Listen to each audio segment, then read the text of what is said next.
그 다음에 탐낭이요.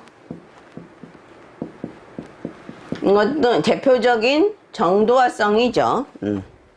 탐낭은 대표로, 대도화로, 대표적인 도화로 묘왕이나 화록일 때 지칭한다. 항상 이제 묘왕지이거나 그죠, 도화의 의미가 강한 건 화록이 있을 때 도화의 의미가 강해진다는 얘기죠. 탐낭과 염정의 도화는 통상 실제적이다. 그러니까 실제적이라는 게 무슨 얘기인지 알겠죠. 염정이나 탐낭의 도화는 실제적인 도화로 간다. 실제적이다. 이 뜻은 묘왕 혹은 화록일 때 통상 결혼의 대상이지 결코 연애만을 이야기하는 것은 아니며 정식으로 교제한 지 오래되지 않아서 결혼 문제를 이야기한다. 그러니까 이 실제적이라는 건 이것이 다 결혼까지 연결될 수 있다라는 얘기죠. 염정탐낭은. 태음이라는 별은 오랫동안 교제한 후에 결혼이 결정되지만 염정이나 탐낭이나 칠살 같은 이 북두성들의 별들은 거의 결혼을 생각하면서 교제를 한다. 탐낭의 특별한 현상은 운에서 탐낭 화록을 만나면 이 감정은 통상 유격의 결합이 중점이 되며 게다가 먼저 관계를 가진 뒤에 결혼을 한다. 그래서 그 중에 가장 심한 게 탐낭 화록이라는 얘기죠. 제가 봤을 때 탐낭 화기도 그래요. 탐낭 화록은 쉽게 이제 관계를 가진 후에 결혼하게 된다는 얘기죠. 그죠? 결혼한다. 비교적 실질적인 발전이 없는 것은 이 탐낭도화의 특별한 특징이 된다. 47페이지요. 만일 유일에서 탐낭 화기를 만나면, 그러니까 이게 유일에서 탐낭, 오늘은 이제 이렇게 보니까 탐낭 화기를 대궁에서 보든지 유일의 명궁에서 보게 된다면 이 하루는 당신의 여자친구와 말다툼하기 쉬운데, 그래서 개일의 탐낭, 만약에 오늘이 개일이에요. 그죠? 개사일이든 개미일이든 개일인데 탐낭 화기가 본궁이나 대궁에서 오늘 딱 걸려. 그러면 이러한 일이 있기 쉬워서 이날은 안 만나는 게 좋죠. 이성과 뭐예요? 이성과 다툼이 있게 된다. 탈이니까요. 그죠? 탐낭 화기는 이성적인 면에서 탈이 생기게 되니까 이성과 다툼이 있게 된다. 만일 결혼하는 유년에서 탐낭 화록을 부처궁에서 보면 갑자기 결혼한다. 탐낭 화록은 그러니까 갑자기 결혼하는 일이 생기게 되고요. 갑자기 결혼하는 일이 생기게 되고, 그 다음에 이 결혼은 유격결합이 중점이 되면 먼저 아까 얘기했죠. 관계가 있은 다음에 결혼하는데 갑자기 결혼을 하게 된다. 탐낭이 해자궁에 있으면 범수도화라 그랬죠. 탐낭이 인궁에 탐낭이 타라를 있어도 범수도화고, 범수도화라서 도화의 의미가 굉장히 강해지죠. 범수도화가 돼서 일정 뭐예요? 감정이 계속 복잡하게 된다. 감정이 복잡하다.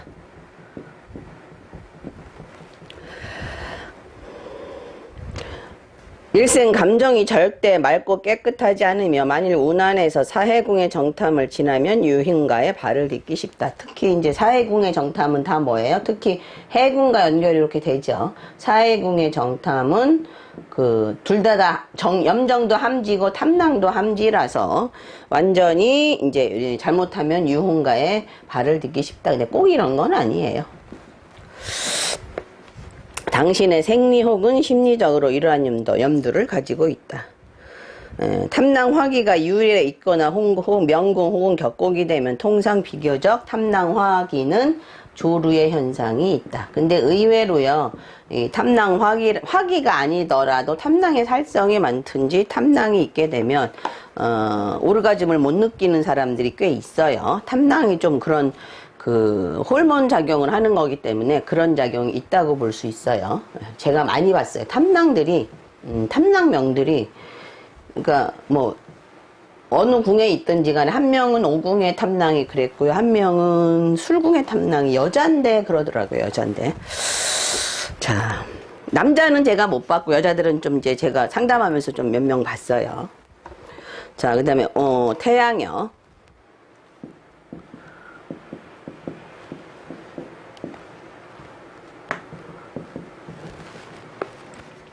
자, 여자한테는, 태양이 여자한테는 뭐예요? 남편도 되고, 그죠? 아들도 되죠. 부자성이죠. 태양이 남편도 되고, 아들도 되는데, 이제 태양운이 지나갈 때 여자한테는 태양이 도화도 되죠. 그래서 결혼말이 나온다, 이런 얘기야. 태양이 움직여지든지, 태양이 운으로 갈 때 결혼말이 나오기 쉽다. 그것은 태양이 부자성이기 때문이다. 당연히 태양이 묘왕지에 있거나 화록일 때, 그러니까 태양이 뭐일 때요? 태양 화록. 태양이 묘왕지에 있는 건 뭐죠? 인궁에서 미궁까지고요, 그죠? 그 다음에 시로는 인시에서 미시까지죠, 그죠? 태양이 화록이 되면 결혼말이 오고 간다, 이런 얘기죠. 그런 경우는 기라 도화성의 하나가 되지만 만약에 태양이 함지면서 화기를 만나면 비정상적인 관계이다. 함지의 태양은 뭐예요? 낙함한 태양은 신시에서 축궁까지고 시도 신에서 축시까지죠.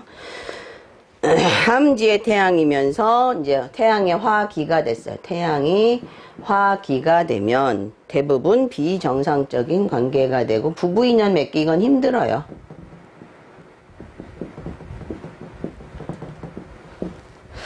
태양이 도화성이지만 남명에게는 도화로 작용하지 않는 거고 여자한테만 도화로 작용해요. 태음도 역시 남명한테만 도화로 작용하지 여명한테 도화로 작용하는 건 아니죠. 태양이 도화성이지만 남명에게는 이런 작용이 없고 단지 여명에게 가면 작용이 커서 극대한 도화성이 된다.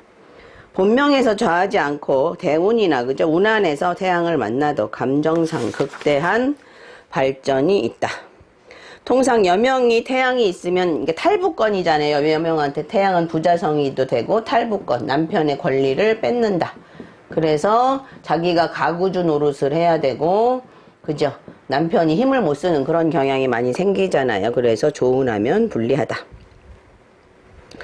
26세 이전에는 결혼하면 안 되는데 그 전에 결혼하면 혼인에는 반드시 문제가 있다.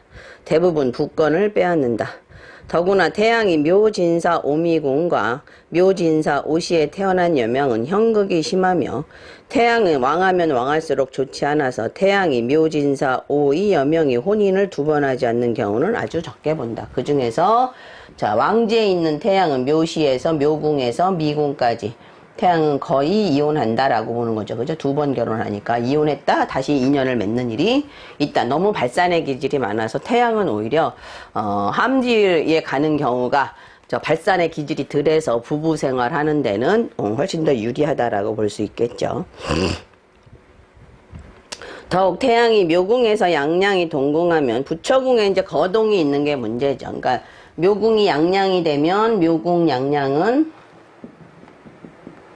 부처궁, 축궁, 거동이죠. 그죠? 축궁, 거동은 감정 보충의 별이고 거동 옆에 항상 자미가 있기 때문에 일생 뭐예요? 감정이 절대 복잡하고 유부남과 관련되기 쉽다. 감정이 복잡하고 뭐 다는 아니에요. 유부남과 잘 사는 사람도 있어요. 엄청 잘 사는 사람도 있어요. 제가 아는 그 묘궁의 양양이 여잔데 남자는 또 태음이에요. 명궁이 사궁의 해궁의 태음인가 이래요. 그래갖고 둘이 굉장히 금슬이 좋아요. 잘 살아요. 그런 경우도 있으니까 꼭 그렇다라고 보기는 않고 일반적으로 그렇다는 얘기죠. 감정이 깨끗하지 않고 성가시며 복잡하여 삼각관계나 복잡한 경향이 있다. 고로 여명은 태양이 명궁에 있는 것을 가장 싫어한다.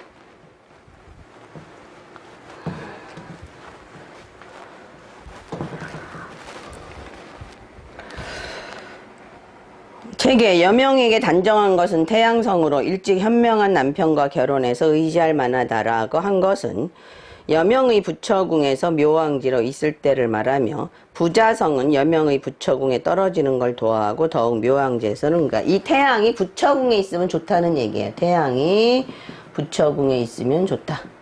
오히려 태양이 부처궁에 있으면 좋다. 남자다운 남자를 만나죠. 그러니까 만일 여명의 명궁에 있으면 이렇게 해서 그러니까 부처궁의 태양은 좋고요. 여명의 명궁에 태양이 있는 건 좋지 않아요. 제가 부처궁에 태양이 있는 사람들은 진짜 잘 살아요. 여러 명 봤어요. 그런 명반들은. 태양과 태음이 똑같이 부처궁에 있을 때 모두 양타를 꺼려서 파격이 된다. 그거는 뭐예요? 태양이 1월이 그죠?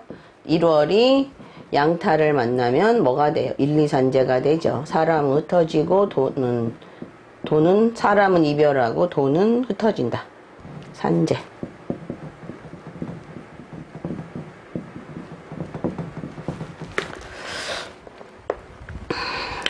태양, 태음 두 성이 양타를 보면 깨져서 일정하게 생리사별하게 된다. 이러한 명격은 혼인상의 문제가 발생하기 쉬운데 태양이 부처궁에 있을 때 아주 응엄하기 쉽다. 특히 이제 태양이 부처궁에 있을 때는 더더욱 1, 2, 산재가 되는데 꼭 그런 게 아니라 뭐가 될 때가 그래서 주로 태1월에 화기가 되면서 양타가 있을 땐 1, 2, 산재 의미가 훨씬 커지죠. 우리가 1권에서 배웠잖아요. 록에 있는 양타는 매우 긍정적으로 쓸 수 있다라고 얘기했죠. 자, 그 다음에 이제 6번이요. 충미궁의 자파요. 페이지 49.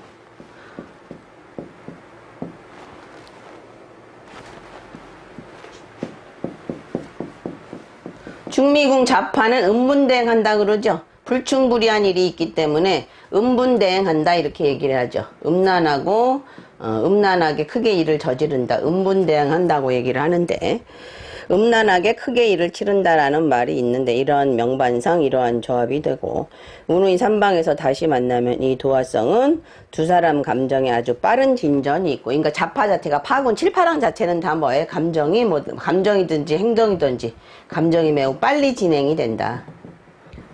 금사빠에 금사빠. 도화성은 두 사람 빠른 진전이 있으며 게다가 이러한 진전이 결혼하는 사람에게는 비교적 실질적인 관계에 속한다.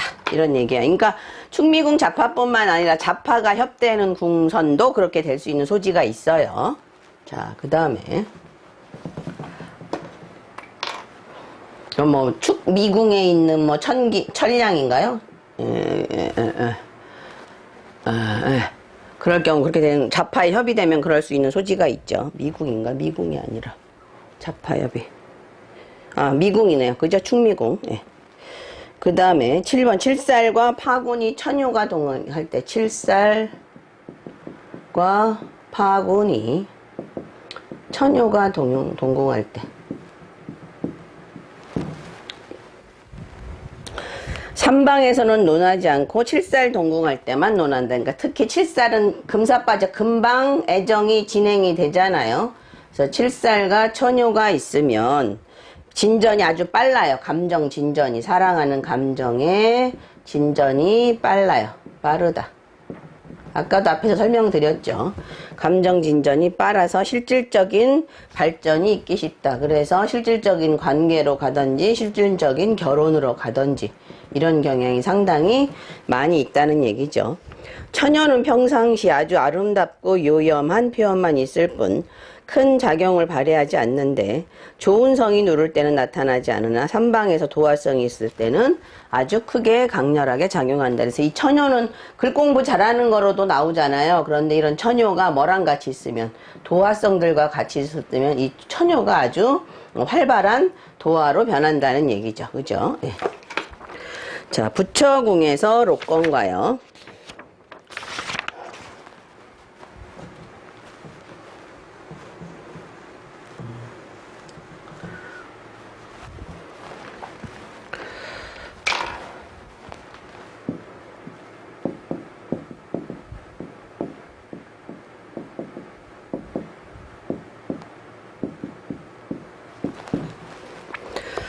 소환의 부처궁에서 대한이나 윤현의 록건가를 모두 부처궁에서 보면 이에는 도화가 있다.